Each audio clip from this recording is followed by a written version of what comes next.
Ahead of tonight's show, WWE.com only previewed one segment from this week's show. Bobby Lashley addressed why he attacked Big E, Kevin Owens, and Seth Rollins last week. While the official preview did not list anything else, Austin Theory did mention on Twitter that he is still being mentored by Vince McMahon. With the day one pay-per-view still a few weeks away, WWE is taking the slow approach. There is still a lot of room on the card, so let's hope WWE makes the New Year's night pay-per-view memorable. Let's take a look at everything that happened on tonight's episode of Monday Night Raw, for this is Ridiculously Raw. Welcome, everybody, to Ridiculously Raw, the most must-see show on YouTube and StreamYard.com today. I am your host, Anthony Florio, joined as always by good old MF Michael Fletcher, the Phenom Michael Bolick, fresh off another one of our legendary Raw chats, of course. And back with us for the first time in quite some time, the Twisted Angel and the First Lady of the Wrestling Forum, Dee Dee Woodson, here with us tonight. So welcome back, Dee Dee. We'll can't wait to hear what you have to say on what we have here tonight. So with that, let's dive on in. Monday Night Raw live tonight from the Xcel Energy Center in St. Paul, Minnesota, the home of the NHL's Minnesota Wild. And we started it off with Bobby Lashley and MVP addressing the attack from last week, interrupted by Kevin Owens, interrupted by Seth Rollins, and Big E, and then eventually Adam Pearce and Sonya Deville came out. Lashley wanted in to the title match at day one. He wanted it to be a fatal four-way with him included. The other three guys said no, but Adam and Sonya made the matches. They made it. They said, all right, here's what's going to happen. Bobby Lashley, you're going to face all three of these men in singles competition. And if you beat all three men, then and only then, you will be added to the fatal four. You'll be added to the match at day one, thus making it a fatal four-way matchup. So between the close-up shots and WWE's tendency to edit in crowd reactions, it was difficult to tell if fans were into this segment or not. While everyone did a decent job here, it felt like we spent 15 minutes just to get to what we all knew was coming anyway. Seth Rollins and Kevin Owens somewhat agreeing with each other was funny and definitely the highlight of the segment. However, everything else felt a little too cookie cutter. So with that, we're going to bypass that. Next up, we had in our first match of the night, it was Riddle one-on-one with Otis. And Otis wins the match in 7 minutes and 25 seconds. And I'll tell you, this is the first singles match in quite some time where Otis felt like a dangerous competitor. Ever since he lost the Money in the Bank briefcase, he has only had good showings in tag matches. So this was a nice change of pace. Not only did Otis look great, but he won clean and in decisive fashion. They made a story out of Riddle not being able to take him off his feet, and it worked perfectly. Taking out Randy Orton after the match was the icing on the cake. If WWE wants to build Alpha Academy up to take the Raw Tag Team titles, this was a good start. I'm going to give this 2.5 to 2 3/4 of a star. So there isn't much for me to say on this. So MF, a little backstory here. We were supposed to have the finals of that RK Bro tournament, or that RK Bro tournament, with the Mysterios against the Street Profits, but undisclosed injuries to all four men sidelined them. Otis pinned Riddle clean tonight. Yep.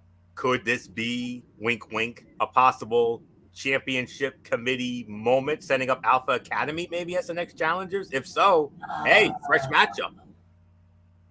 Fresh matchup, yes, but that would be a major unfair and disservice to the Street Profits and to the Mysterios, especially after they basically were in this tournament just for the fact to be contenders for the titles.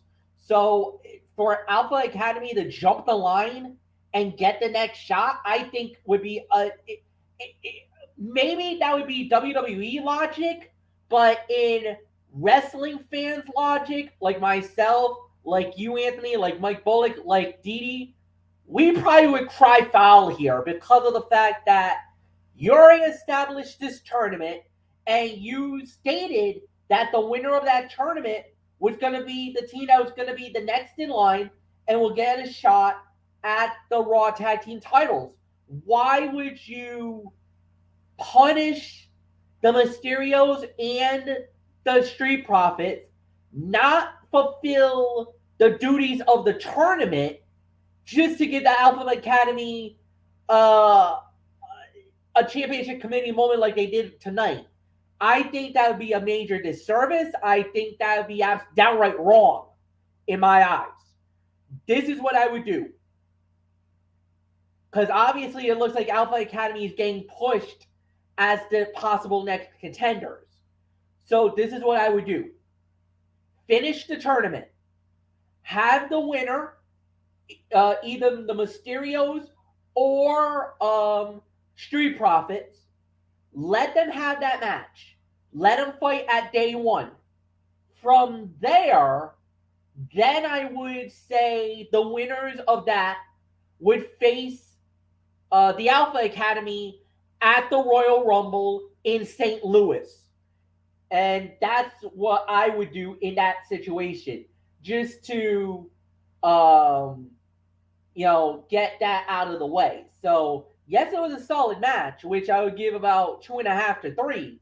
But at the end of the day, that's how I would play this out. I think Alpha Academy probably will get it eventually, but honestly, you got to finish the tournament first. Let the winner of the tournament get the next shot at the titles, and then go from there. Michael Bullock, that's my sentiments. What's yours? Well, my sentiment, and I'm gonna say this, I'm with you. I mean, because if you, I mean, you could say it is a championship committee moment, but the thing is, if you basically give them the tag team title opportunity, then what was the point of this whole Arcade Bro tournament? I mean, it would be completely unfair to Montez Ford, or should I say the Street Profits and the Mysterios, who fought hard to get to the finals. And yeah, I mean, yeah, finish the tournament. Let whoever comes out of the finals face RK Bro. I think it's going to be at day one, and then have Alpha Academy face whoever comes out as the champs. So 2.5 to 3 stars is my rating, but my warning to WWE: do not put Alpha Academy ahead of the Street Profits and the Mysterios, because if you do that, then what the hell was the point of this whole tournament anyway? It to me would have been a complete waste of time, as far as I'm concerned. So, Dee Woodson, it's yours. I'm gonna give it about 2 stars. And yeah, I totally agree. There's no point in having them jump the line when they're in the middle of this tournament. So that whole thing is kind of dumb, if you ask me. That to try to push another group when you already have a tournament for a number one contender. So not much more I'm going to add. So it's yours, Florio. All right. So with that, we move on to our next matchup: Bianca Belair versus Dewdrop, and Bianca Belair wins the match 10 minutes and 35 seconds via pinfall. MF, much better than that Dewdrop walkout last week.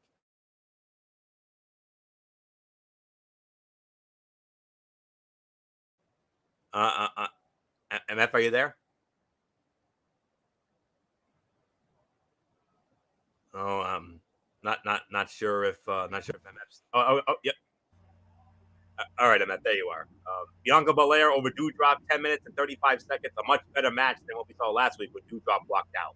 Yeah, no, much better match, and it was solid. It was a 3-star affair. And look, Bianca used her strength and her agility. That's what got her through this one. I know a lot of people are going to be a little down on Dewdrop because of the way that they won the match, but at the end of the day, I thought it was a solid way to end the match. And now, look, Bianca will continue her climb up. But if you notice after the match, Dewdrop later out with a nice haymaker. So that means this rivalry is definitely not over. And we could see at least one more battle with these two. And quite frankly, after what we just saw tonight, I would not mind seeing a third match between these two. I think they did a really good job with it. Michael Bullock, I give it to you.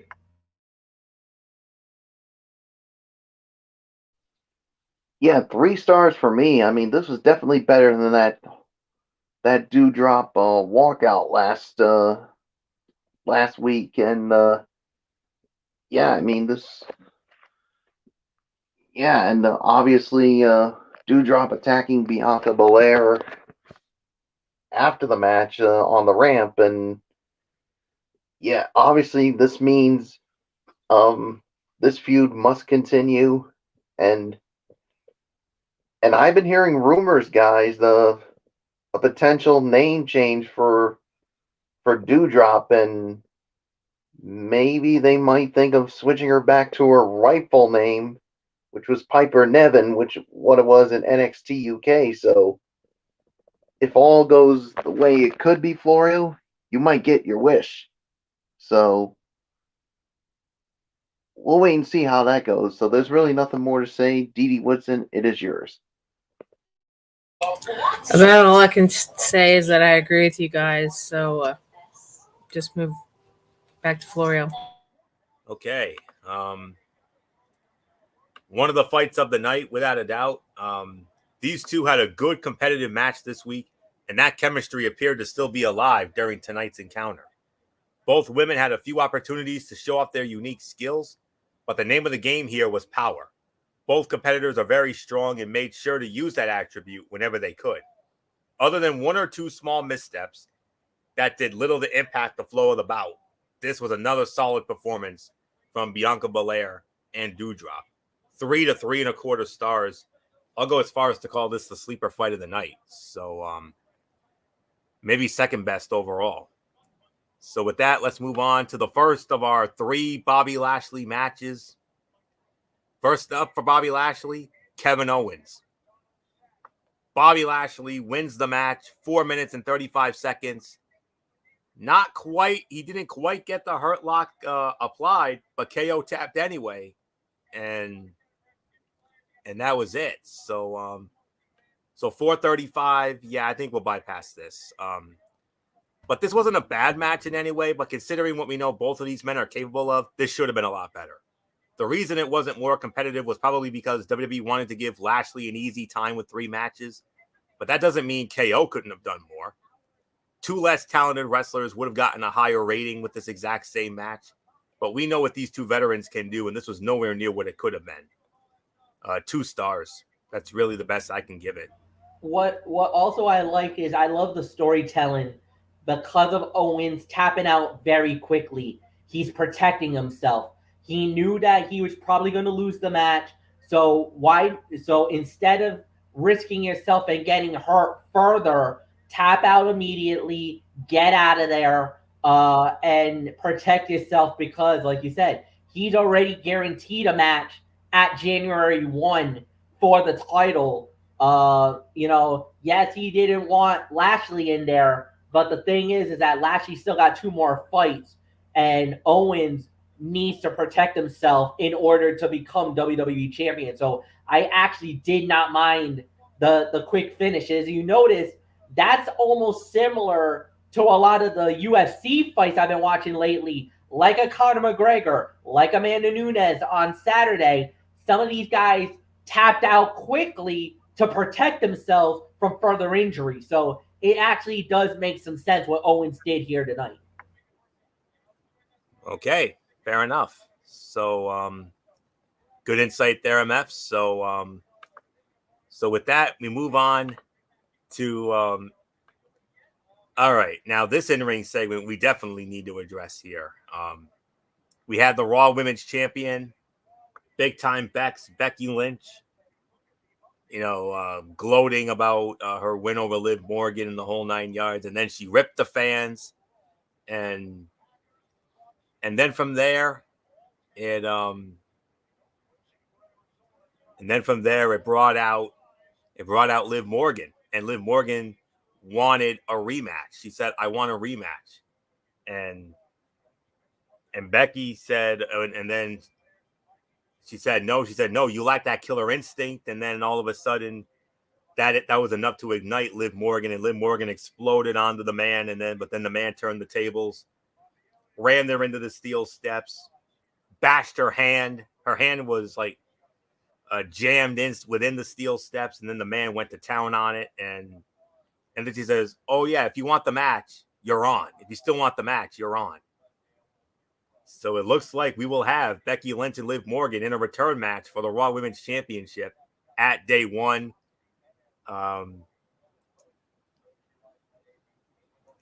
I don't recall who's supposed to go next. I think it's Bullock, right? It's Bullock. I thought so. All right. Michael Bullock, it looks like we're going to have ourselves a return match, Becky Lynch and Liv Morgan, but a very good segment to get there. Yeah, I mean, like you said, this was definitely a very good segment to get to that. I mean, basically, I mean, you wanted to push Becky as that heel that basically that nobody likes, and boy, WWE is they're really hitting a home run with this. And Liv Morgan comes out, basically wants another shot, and all four of us agree she should get another shot after that hollowed victory by Becky Lynch. And at first, Becky wasn't going to give it to her because she didn't lack that killer instinct. Well, careful what you wish for, Becky, because I think Liv Morgan released that killer instinct, but in the end, the man once again got the best of her and literally hurting her arm and basically saying, "You still want the title match? You're on." So it looks like at Day 1 we're going to get the rematch. Liv Morgan and Becky Lynch for the Raw Women's title. So there's really nothing more to say.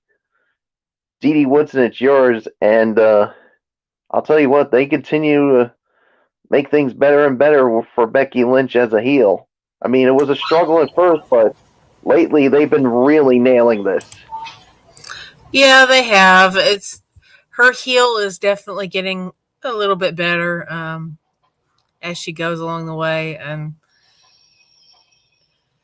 this setup, really good for their rematch. Yeah, Liv got hurt tonight, but we all know this is going for the storyline to get Liv pumped up enough to where maybe at the pay-per-view she'll take the title from Becky. We'll just have to kind of wait and see what happens on that. So I'm not gonna say anything more. It's yours for you. Yeah, very good segment. I mean, Becky Lynch continues to channel her husband, Seth Rollins, with the claims about the fans turning on babyface stars. It just doesn't ring true with her because the fans never rejected her, and most still want to cheer her. But she's upped her heel game lately by lashing out at the fans and has turned some fans against her based on the recent crowd reactions to her. Liv Morgan was solid, and that's all there is to say on that.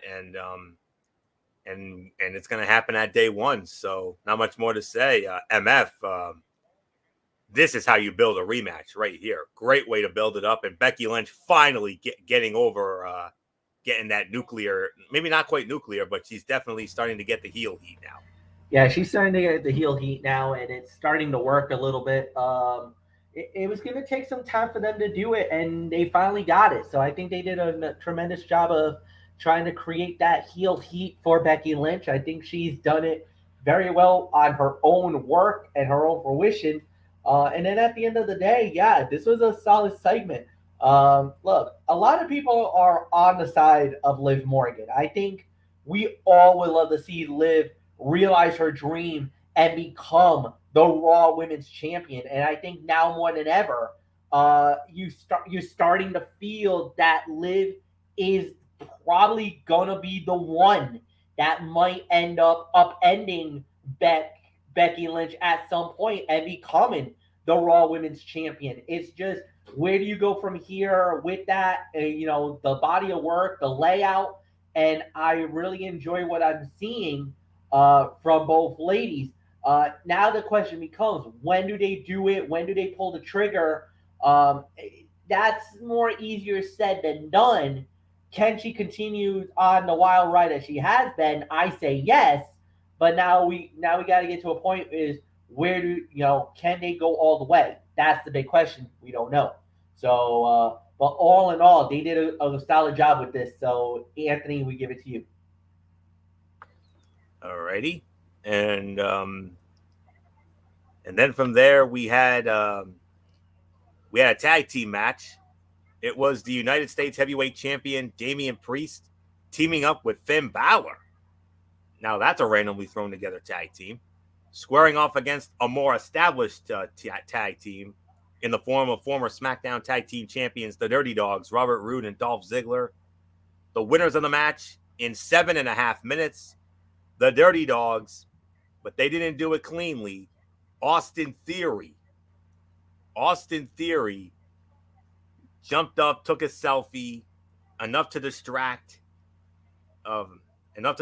Finn Balor. Dolph Ziggler hits the zigzag, and the Dirty Dogs pick up the win in 7.5 minutes. So Didi Woodson, credit the assist, Mr. Selfie Austin Theory, for this win. Yeah. And the line Vince made later in the night about not having friends, that pretty much proves it right there. Yeah, it was a needless thing that didn't need to be in it. The match was going great until Austin jumped in on this thing. He didn't need to be a part of it. And because of that, I'm only giving it 1 star. I mean, come on. You have a match. You got 4 great talent out there. Why do you want to ruin it with some idiot doing selfies? Which isn't even original, because Tyler Breeze was doing that before Theory. So, I don't know. You go on. Like I said, 1 star. Yeah. While this match may have made sense on paper due to what happened last week, it felt like WWE missed an opportunity to do some real character development with Damian Priest. WWE keeps flirting with the idea of turning him heel without pulling the trigger. Had they just had him turn on Finn Balor to cost him the match, it could have been the perfect setup for a United States Heavyweight Championship match at day 1. The match itself was fine, but leaned into the formulaic side of booking. The use of Austin Theory seemed random and probably won't lead to anything major. He might face Balor at some point, but it won't be a long feud. 2.25, 2.5 stars. That's the best I can go. So MF, your thoughts? Yeah, 2.25. And that was the thing that I was thinking in the back of my mind. I'm like, Theory, you're about to get your butt kicked by the Prince. I mean, I know Balor will not let that stand at all. I think it was an odd choice or an odd moment for him to interfere and get involved the way he did. I just don't understand the theory of it.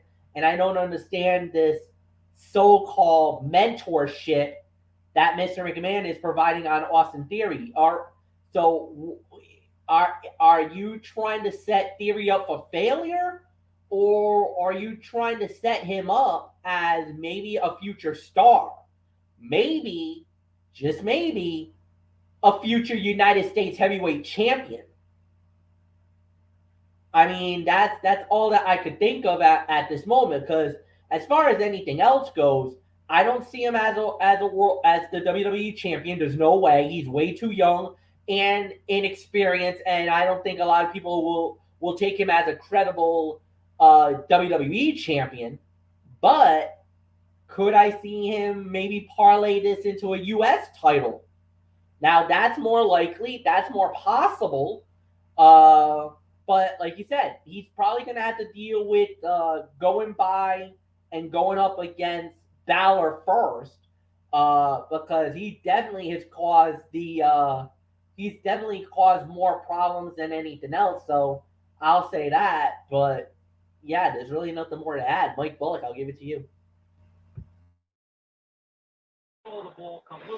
Yeah, I'll give it 2 stars for the effort here. I mean, it could have been better, but the whole Austin Theory getting involved really took away from it, and it really also rubbed me the wrong way. So, and you know that the Prince is gonna want some payback. So, Austin Theory, you may have started something you might not be able to finish, and when you piss off the Prince, it's not going to be pretty. So, 2 stars for me. Florio, let's move on. Fair enough. And all right, this is definitely going to be a cutout here, but we're going to have a brief bit of fun with it in a moment. We had Rhea Ripley one-on-one with Queen Zelina. Queen Zelina wins the match in 50 seconds. Business first, though. There is not much to say about a move that ends after 4 moves other than these women deserve better.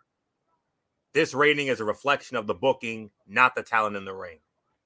Dud, worst fight of the night, but nonetheless, Queen Zelina wins, and when Queen Zelina wins, well, MF, you know what MF would always want us to do, and that's bend the knee to me lady. Ain't that right, MF?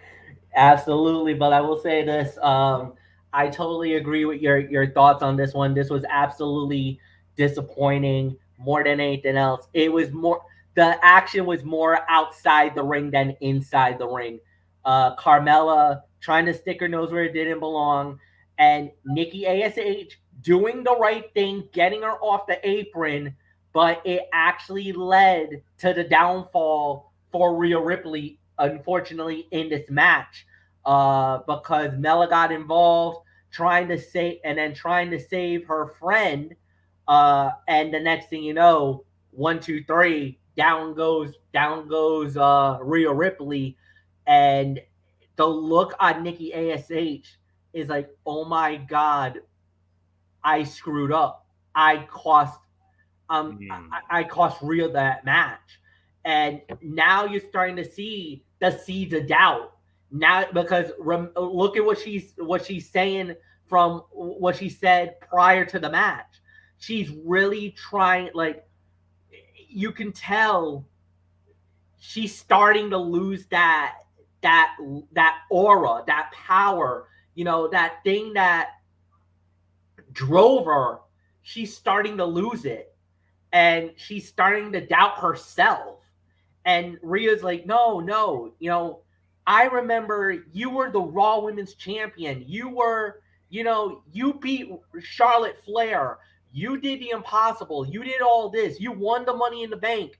And, you won, you deserve that moment. You are more than just a weak link. You're not the weak link. I need that champion, that motivator. I need that fire, that spark that you had. I don't know, guys. I think she's lost it. And the thing is that the more she starts to doubt herself, the more she starts to overanalyze it, the worse it's going to get. And this is, I hate to say this, but this could be the beginning of almost a downward spiral for Nikki ASH. I hate to say it, but that's where it might be heading to. Yeah. So I just wanted to I was trying to go for the fun moment, but oh yeah, I trust me, I would gladly take it, but unfortunately the match wasn't so great, so I can't jump on this tonight. Not tonight. all right, okay, all right, fair enough. But we're all in agreement here. This was an absolute dud. This was the worst fight of the night, so we're not gonna dive too much into it. The second Bobby Lashley match, this one was versus Seth Rollins. The fight at first ends via disqualification because of Kevin Owens attacking Seth Rollins, doing so on purpose to get because that would have led to a Lashley disqualification. But Adam Pearce and Sonya Deville overturning and saying it's not going down like that. This Lashley match, as well as Lashley's next match, will both be under no disqualification rules. So match restarts. Lashley, a quick spear, gets the win. Total time was 3 minutes and 50 seconds. Had this just ended with KO screwing Lashley over, it would have been the perfect setup for a singles match in the future. What ended up happening was fine, but KO's plan had some brilliance to it. This was shorter than it could have been, but still managed to have a couple of good moments. WWE still doesn't want to wear out Lashley at this point in the show, so it wasn't surprising to see that end quickly. So probably maybe another 2 stars or so. So there isn't much more to say on that. So then we had a very unique and special Miz TV segment. Maurice served as the host and introduced her husband, The Miz, and was then interrupted by the Rated R superstar and the Hall of Famer Edge. Miz put out a Hall of Fame video as if he was going into the Hall of Fame himself. Newsflash, that's not going to be happening anytime soon. But I think maybe one day he will. I do think one day he will, because of the cultural impact that he has had on WWE, garnering the mainstream media attention and everything he's done with that. And considering his accolades, I think one day, legit, Miz will be in the Hall of Fame. Not yet. He's not going in the Hall of Fame class of 2022, folks. Don't worry. That's not happening. But anyways, that brings out Edge, and they go back and forth, and then they get physical. And Edge was setting up Miz for a spear, but Miz puts his own wife in harm's way. And that opened the door for the Miz to nail Edge with a skull-crushing finale. But then afterwards, a little trouble in paradise between the so-called it couple. Maurice slaps her own husband in the face, slapped the taste out of his mouth. That's basically her way of saying, you're sleeping on the couch tonight, honey boo-boo. That's all there is to say on that. You're sleeping on the damn couch tonight. You're not getting any of this. Buffet is closed. So, but anywho, all kidding aside, the most physical part of this segment was Maurice slapping her husband. Miz's offense looks so soft. I continue to hope that the feud with Edge will finally elevate The Miz from his current role as a pest heel, but he will need to make some changes to his in-ring work as well. And I think Edge is the perfect guy to get that out of him. But there isn't much more to say. MF, another great segment here, but the most interesting part of it, Miz putting Maurice in harm's way, and Maurice literally slapping the taste out of her own husband's mouth. Well, you know what? I have to say it, and I know Dee Dee would agree with that. Justifiably so for Maurice.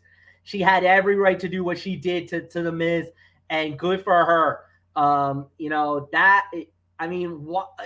cannot believe The Miz just put his own wife in harm's way like that. That's a major no-no. Floyo, if that happened to your friend Bullock, I know what would happen if your girl was put in harm's way. Dee Dee, we know if Kevin was put in harm's way. No, there's no ifs, ands, or buts about it. That is a major, major, major no-no. And like you said, brother man, Miz is sleeping on the couch tonight with the dogs. That's all. Either he's sleeping on the couch or he's outside with the dogs.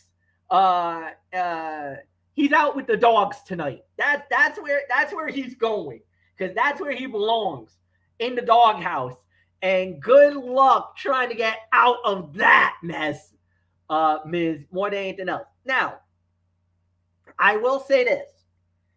As far as the Hall of Fame goes, I agree with Florio. I think eventually The Miz will be in the Hall of Fame. I think I don't know if he's garnered enough to get there, but I do believe eventually he will. Not first ballot, but I do believe over time he probably will get there.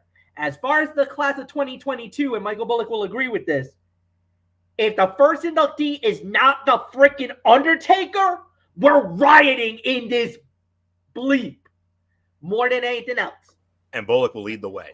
And Bullock will lead the way. I'll be leading the way, and somebody better get my damn shovel, because I'm going to bury somebody's ass 6 feet under like the Undertaker would do. So I'm just saying that right then and there. Number 2, I like the story that it's been told. I like where it's going down in, down the line. Now, like you said, I think it could be better. The Miz, with his wrestling, with his moveset can be tweaked a little. I agree with that.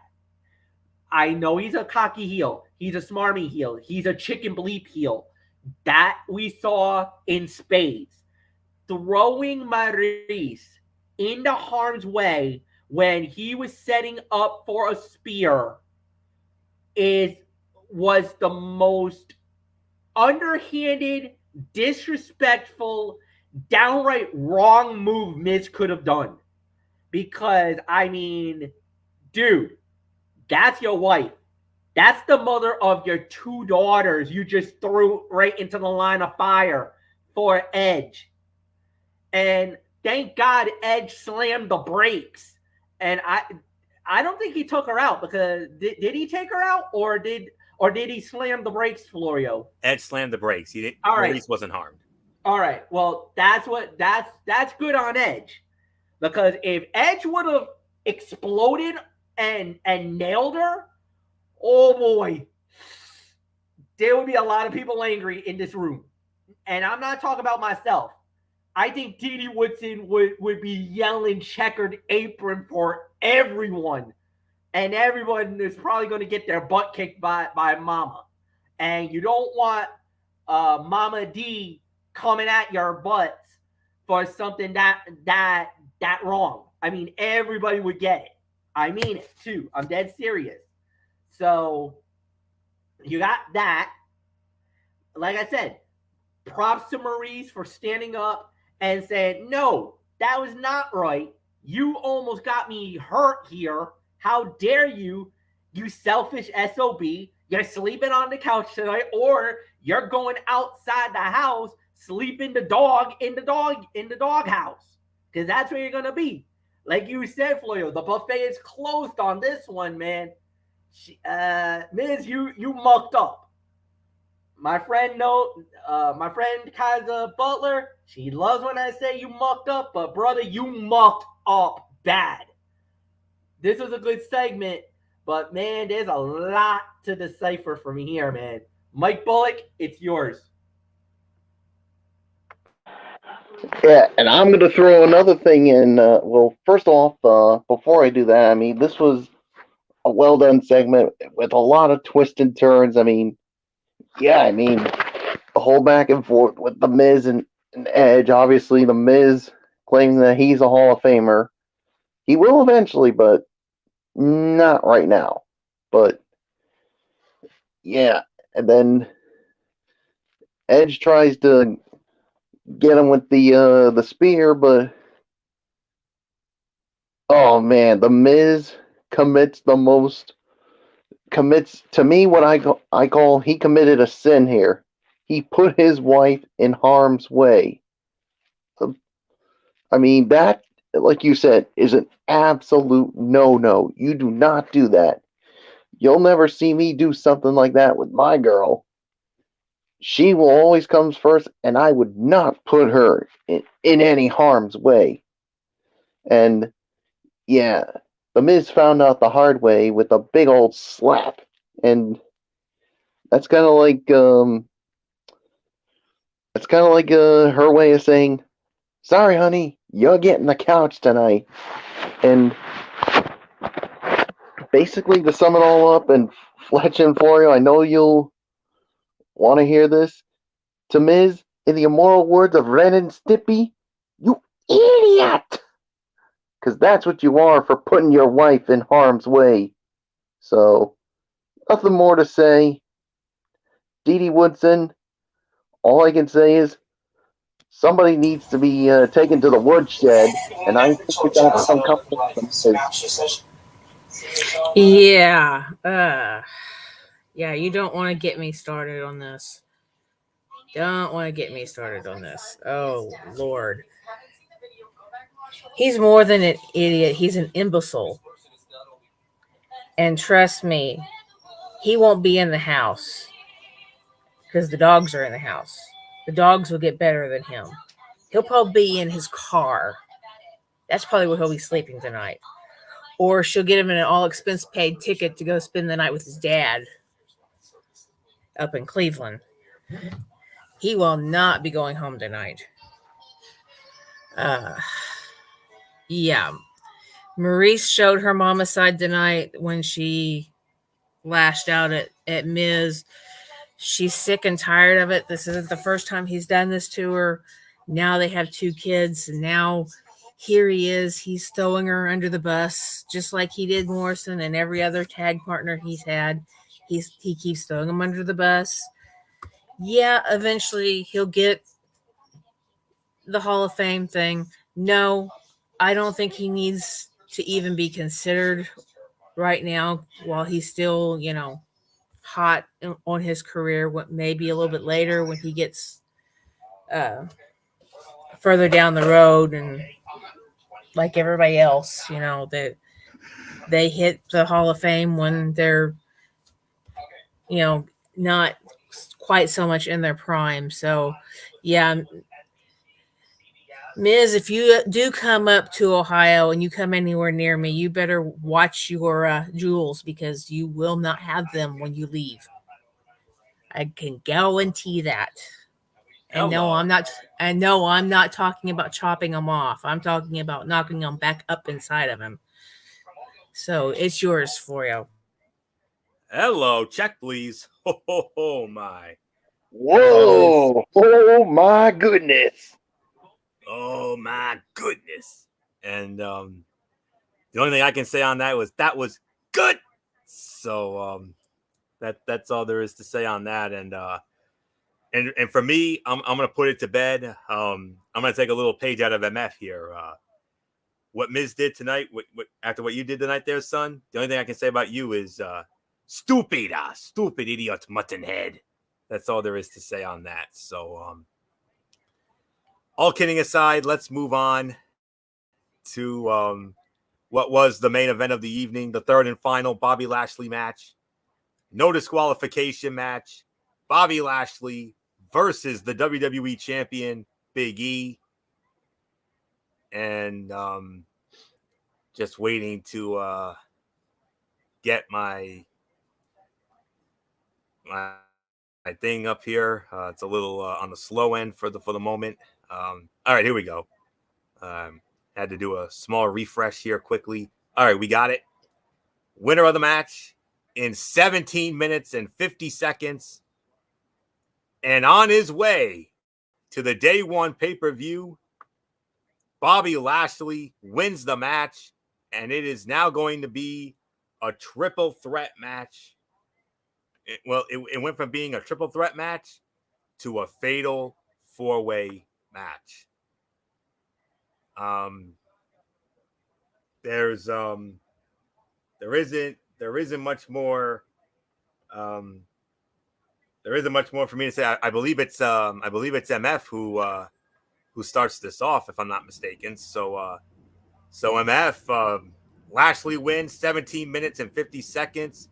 Triple threat just became a fatal 4-way. Yeah.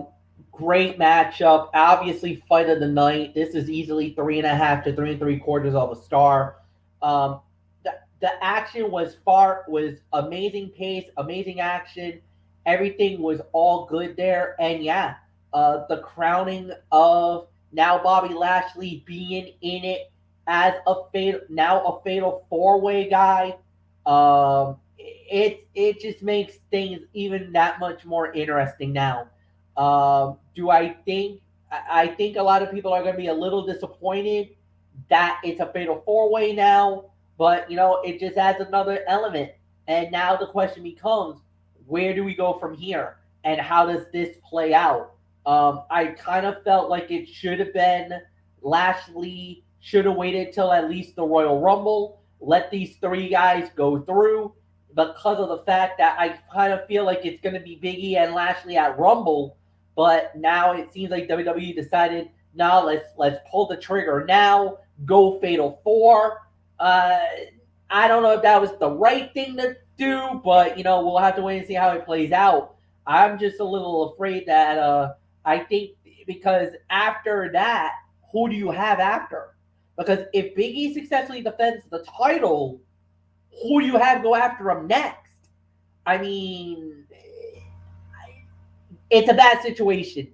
I think they might have made a mistake here, guys, and I think they should not have gone down this route. Even though it was fight of the night, and I think it was the best match to close Monday Night Raw, but I don't know if this would have been the right thing to call. But anyway, nothing more to say. Bullock, it's yours. Bobby Lashley has now got his ticket to Atlanta for day one. We got ourselves a fatal 4-way for the richest prize in the industry. Oh, what did you give the main event, Fletch? 3.5 to 3 3/4. Yeah, 3.5 stars for me. I mean, this was a good main event, but you know what? To me, I'm with Fletch in this one, but you know what? I'm actually going to say it. To me, this was the wrong move. This to me was the wrong move because, like Fletch said, they could have just waited until Royal Rumble and then have Bobby Lashley challenge Big E for the title, because now you put Bobby Lashley in there to make it a fatal 4-way. Who's next in line? WWE, I think, put themselves in a very tough situation here, because who's going to be the next challenger? So I think WWE mucked up on this one. So I think this was the wrong move. They should have stuck with the triple threat and then save Bobby Lashley for the Royal Rumble. That's how I think it should have gone. But like I said, that's my opinion, and I'm sticking to it. So WWE, you really put yourselves in a very tough situation right now. So the main event was good. I just question the whole outcome here. So nothing more to say. Dee Woodson, it is yours. Yeah, I could give it a 3.5. It was a good main event. No disqualification. So even though everybody came out, plus you had the shenanigans of MVP in there as well, which wasn't the best in the world. It didn't set it up very good. But yeah, I mean, do you really need to have a fatal 4-way when you're going to have another pay-per-view, not long after that? Because it's not going to make sense to have the challenge now when it would be a lot better to do the challenge later. So yeah, I totally agree with that. So not much more I'm going to add. Florio, it's yours. I'm going to be a little more generous on the match. I'm going to give it 4 stars and call it the fight of the night. I mean, this a man fight. I mean, there is no question about it. This definitely had to be a man fight feel. this was easily the most competitive and entertaining match of the night, but that won't surprise anyone who knows how good these guys are. The interference from Seth Rollins and Kevin Owens was telegraphed as soon as Adam Pearce announced this would be a no disqualification match, but it actually worked for the story WWE is telling with these four men. MVP getting the deciding shot made sense as well from that standpoint, but I'm with these guys here. I mean, if I'm going to be perfectly honest with you, I think it really should have been Big E and Seth Rollins one-on-one all along. I mean, I think you should have held off KO and Lashley. I think it should have been Big E and Seth Rollins one-on-one myself, because that's what was teased. That's what was teased when MF Bullock and I went to Raw in Providence several weeks ago. I mean, that was the big money title feud right there. I suppose adding KO was all right, but I 100% agree with the Lashley thing. I mean, from a storyline perspective, I'm not at all surprised he ended up getting in. But personally, I mean, I definitely agree with these guys in saying that it is a trifle unnecessary. They should have kept it a triple threat. But me personally, I rather would have kept it Big E and Rollins one-on-one. And then you could have had two backup options for the Royal Rumble and KO and Lashley. So that's just how I would have done it. But yeah, WWE really screwed the pooch on this one. Yeah, darn tootin' they did. So, but other than that minor criticism, this was the fight of the night. 4 stars for me.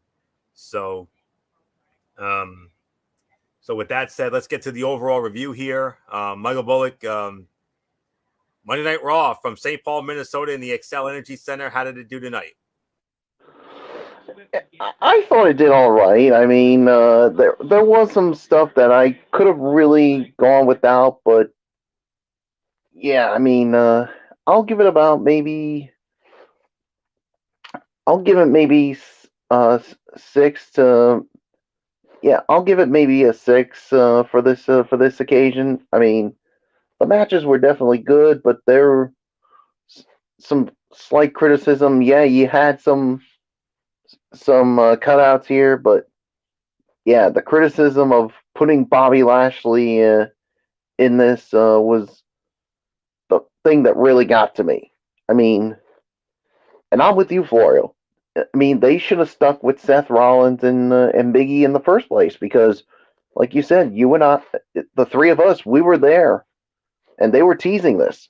And I mean, I understand. I mean, I'm a little bit okay with Kevin Owens, but yeah, putting Bobby Lashley in there was trifling unnecessary as far as we're concerned here. And I said it once, and I'll say it again. WWE, you literally screwed the pooch on this one, and you put yourself in a tough spot where if Big E retains the title, then who's going to challenge him at the Royal Rumble? They've got some explaining to do as far as I'm concerned, so nothing more to say. Dee Woodson, it's yours. Yeah, I'll give it 6.5. Yeah, there's just a lot going on this show. Some good, some bad, some unnecessary crap. But in the end, I mean, it wasn't the worst Raw, but it certainly was not the best. And definitely, they need to figure out what they're trying to do, because right now they're sending like 2 or 3 different messages, and no one has the faintest idea what the heck is going through Vince McMahon's mind. So yeah, there's not much more I'm going to add. So I probably won't be on until after Christmas with you guys. So good night. All right, good night, Dee. We'll see you next time. We see you. So, anyways, 7 out of 10 for me. I mean, I felt this was an entertaining show. The Bobby Lashley matches helped fill some time that the usual unnecessary filler segments the show did an effective job of building up the WWE Championship match and the Raw Women's Championship match for day one. And, you had some good matches in there as well. Main event was the fight of the night. Bianca, Belair, and Dewdrop, very good match out of them. And, a couple of good segments here and there. So, and storyline progression. Some of it was questionable, absolutely. But I believe 7 out of 10, is the appropriate rating for this show tonight. So, MF, let's get to your overall thoughts, and then I'll get into my Tony's take for this week. Yeah, no doubt about it. This was about a 6.5 out of 10. I think it was a very good show. Solid for what it was worth. Nothing more to say. Anthony, it's yours. All right. So with that, I'm gonna get into my Tony's take now for this week. You know how we do it as always. We do it Impact Wrestling 205 Live, and we started off with Impact Wrestling from the Sam's Town in Las Vegas, and we started it off with the before the Impact match. It was Lady Frost versus Kimberly. Lady Frost wins the match, and Lady Frost is now the newest addition to the Knockouts division. First match of the night, mixed tag team matchup. Chris Sabin teaming up with the Knockouts champion Mickie James, squaring off against Matthew Raywalt and the former champion, the Virtuosa Deonna Purrazzo. The winners of the match in, I don't have a time of the fall, but the heel team wins the match. 2.5 stars. Not a bad opener, but I missed the fast-paced X Division openers that we had gotten. I could also do without all the subjective finishes, but it works here. It was just a regular Impact intergender tag. Not bad, but pretty run-of-the-mill for them at this point. Rohit Raju versus Lawrence D. It ends with a no contest. Josh Alexander broke it up. NA. Not that this was starting off bad, but I was thrilled to see Josh Alexander because nobody wanted to see that match. I know I didn't. Then from there, we had VSK and Ziggy Dice of the Learning Tree against Finn Juice. Finn Juice wins the match, 2 stars.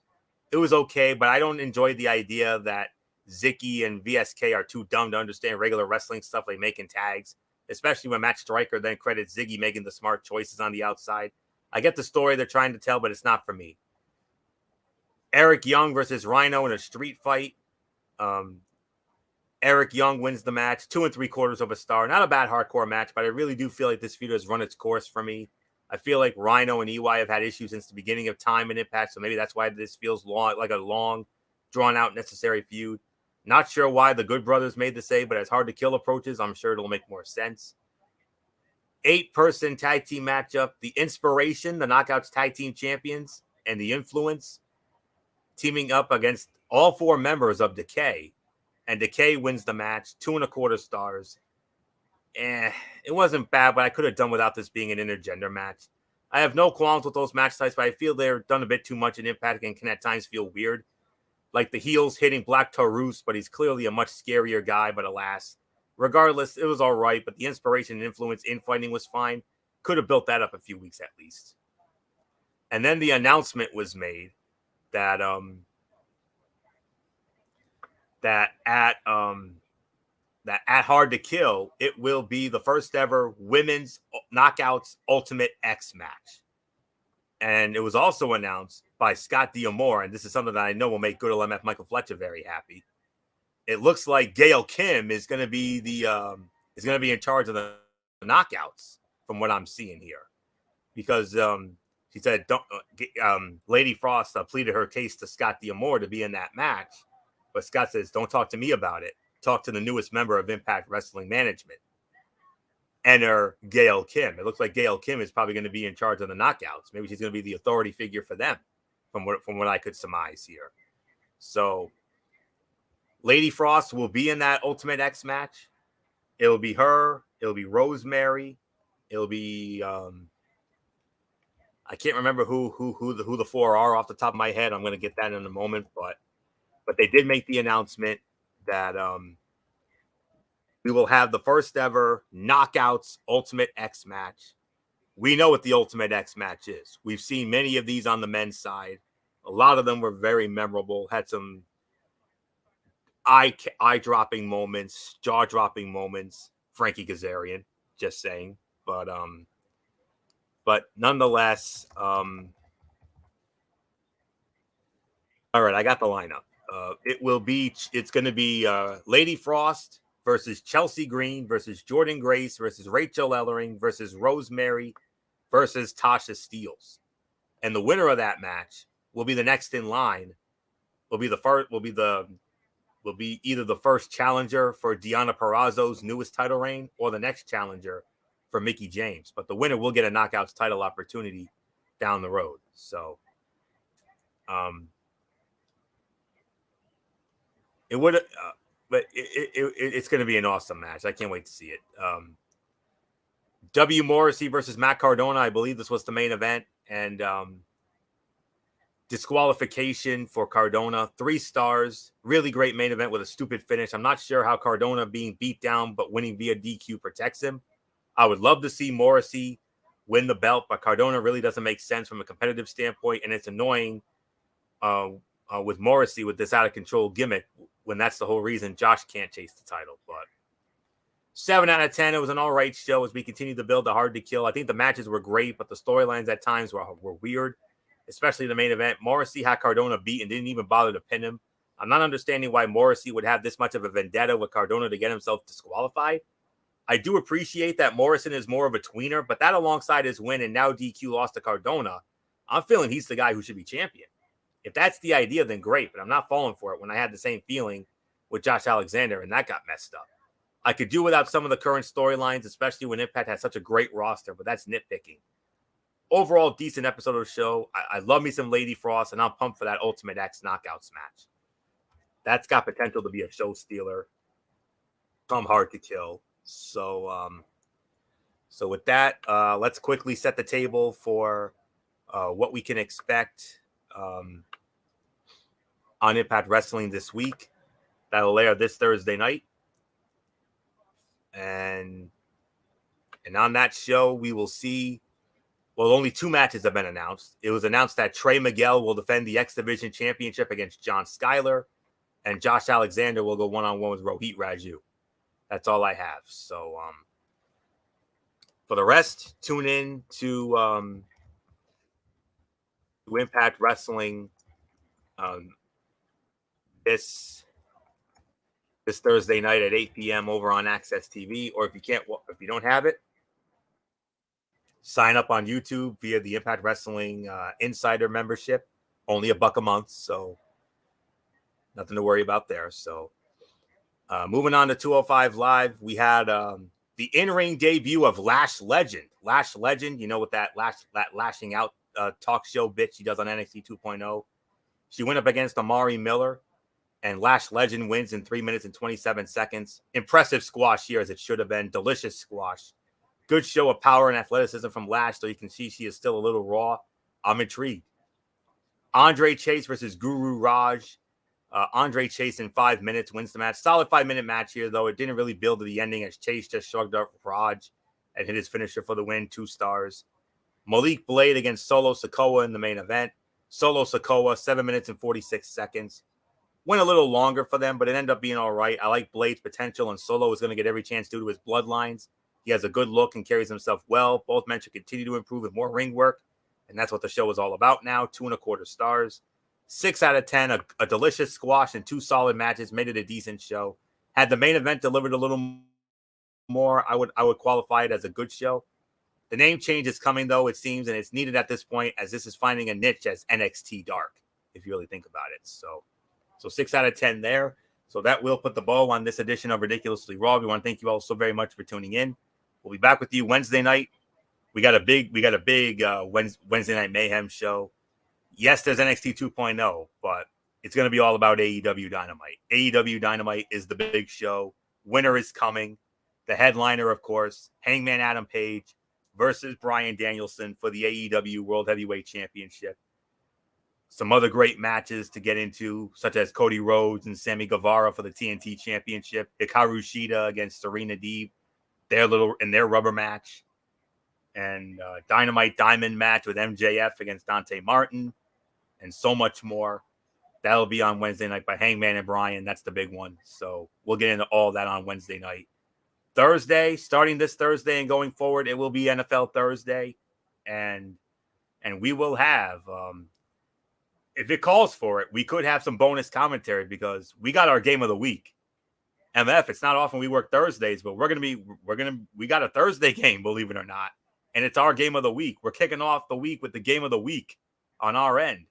The Kansas City Chiefs and the Los Angeles Chargers from the home of Super Bowl 56, SoFi Stadium in Inglewood, California.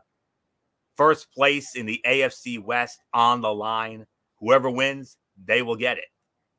So, huge game. That's all there is to say on that. And we're also going to preview all the other we'll preview all the games of week number 15. A lot of great matchups here, including a Saturday doubleheader. So, we'll get into all of that on Thursday night. Friday, believe it or not, it's going to be the final Cerebral Smack Talk of 2021. But MF has informed me that he's going to close it out this year with a bang. Yes, it's the usual Cerebral Smack Talk and AEW Rampage. I get it. But MF's going to be doing something for the first time in a long time. The return of the Mikey's mindset. And he's got not one, but two bombs that he's going to throw at you. Wait till you hear what MF has to tell you on Friday night. He already told me, and all I can say is, oh, I'm still in awe. That's all I'm going to say on that, on all of it. And then next week, right back here for Ridiculously Raw. So that's it. So until Wednesday night for Wednesday Night Mayhem, this is Anthony Florio here for good old MF Michael Fletcher, and in spirit, the Phenom Michael Bullock. Even though it was for one night only, the returning Twisted Angel and First Lady of the Wrestling Forum, Dee Dee Woodson. And, of course, always and forever, the Yankee Messiah 401 who put it all together in the first place, Derek Forever. You know the routine, everybody. Thumbs up. Talk to you later. Yeah. Throw it up Fortune 4 style. Bye for now, my friends. God bless. Be good to each other. Have a blessed couple of days. And until Wednesday night for Wednesday Night Mayhem over on MF's channel, Racefan 95, you've been watching Ridiculously Raw right here on the Tone 25 on YouTube and StreamYard.com. And remember, my friends, no matter what anyone tells you, wrestling is beyond anything else. Wrestling is indeed actually real. For everybody who's been a part of this one, for now, Anthony Florio, so long. Bye, everybody. Bye.